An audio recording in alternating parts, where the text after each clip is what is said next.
NGOs అంటే non gazetted ఆఫీసర్సే కాదు.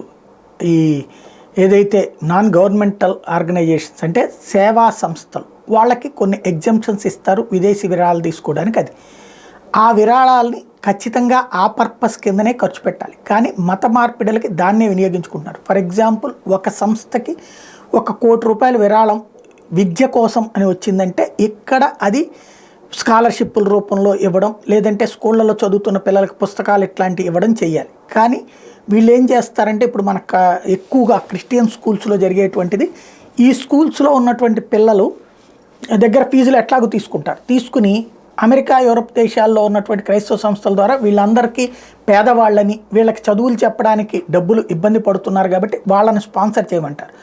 అక్కడున్న క్రైస్తవ సంస్థలు ఆ డబ్బులు తీసుకుని వీళ్ళకి పంపిస్తాయి. వీళ్ళు అంటే మనం డబ్బులు కడుతున్నా మనం పేదవాళ్ళమని మన పేరుతో డబ్బులు తీసుకుంటారు.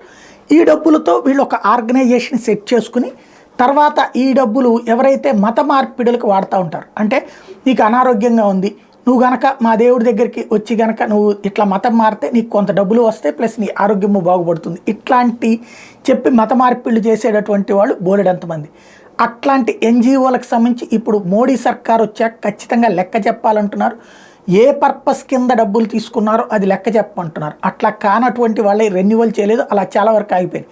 ఇప్పుడు తాజాగా మరొకసారి హెచ్చరించింది కేంద్ర ప్రభుత్వం, అమిత్ షా డిపార్ట్మెంట్, హోంశాఖ.